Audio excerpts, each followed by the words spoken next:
ব্যাস, শাড়ি পরাও আমার কমপ্লিট। এবার একটা একটা করে গয়নাগুলো পরে নেব। খুব একটা বেশি গয়না আমি পরি না, ওই একটু হালকা ফুলকা কিছু একটা পরে জাস্ট যেটা না পরলেই নয় সেটুকু পরেই বেরিয়ে পড়বো। দুজনে আমরা টোটালি রেডি। আর এই হচ্ছে আমাদের আজকের আউটফিট। তোমরা কিন্তু অবশ্যই কমেন্টসে জানিও আমাদেরকে কেমন লাগছিল। আজ প্রায় 3-4 মাস পর আমি শাড়ি পরলাম, তাই কয়েকটা ছবি আর ভিডিও না তুললে হয় বলো? সাজতে টাইম না নিলেও এই ছবি তোলাতে আমি বেশ অনেকটা সময় নষ্ট করে ফেলেছি। তাই বকা খেতে খেতে এবার দুজনে বেরিয়ে পড়লাম বিয়েবাড়ির উদ্দেশ্যে। প্রথম দিকটা শাড়ি পরে বাইকে যেতে আমি একটু ভয়ই পাচ্ছিলাম, কিন্তু না, খুব ভালো মতোই আমরা পৌঁছে গেলাম বিয়েবাড়িতে। এই যে সামনে লাইট দিয়ে খুব সুন্দর করে সাজানো যে ব্যাঙ্কোয়েট হলটা দেখতে পাচ্ছ, এটাই হচ্ছে আজকে বিয়েবাড়ির ভেন্যু। খুব সুন্দর করে চারপাশটা সাজানো হয়েছিল। আর আমরা ওপরে মানে যেখানে কোণে সেজে বসেছিল সেখানে গিয়ে দেখতে পাই এতক্ষণে অলরেডি বিয়ে স্টার্ট হয়ে গেছে। এখানে দাঁড়িয়ে ওদের বিয়ে দেখতে দেখতে আমাদের নিজের বিয়ের দিনের কথাটা মনে পড়ে যাচ্ছিল।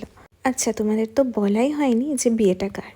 বিয়েটা হচ্ছে টিটুর এক্স কলিগ আর আমারও পূর্ব পরিচিত। মোট কথা বলা যায় আমাদের একটা বোনের বিয়ে। যাই হোক, কিছুক্ষণ বিয়ে দেখার পর আমরা আবারও নিচে চলে এসেছি। টিটু নিচে স্টলে কিছু খাওয়া দাওয়া করছিল, আমি ততক্ষণে এই পুচকিটার সাথে একটু খেলছিলাম। তারপর আবারও কয়েকটা ছবি তোলার পর চলে এলাম মকটেলের স্টলের কাছে। সেখান থেকে দুজন দুটো মকটেল নিয়ে খেতে খেতে কিছুক্ষণ গল্প করলাম। তারপর চলে এলাম ডিনার করবার জন্য।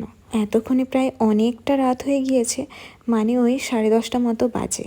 তারপর কলাপাতা দেয়া কাঁসার থালায় একটা ফিশ রোল দিয়ে শুরু করলাম। দেন একে একে এলো স্টাফড আলুর দম উইথ রাধা পল্লবী। তারপর ছিল সাদা ভাতের সাথে সর্ষে ইলিশ। বাঙালি এটা পেলে আর কি চায় বলো। আর প্রতিটা খাবারের স্বাদই ছিল খুবই সুন্দর। প্রতিটা মেয়ের বাবাই অনেক ভালোবাসা, যত্ন আর তার সর্বস্ব দিয়ে মেয়ের বিয়ের আয়োজন করে। সে সমস্ত কিছু তো ভালো হতেই হবে, তাই না?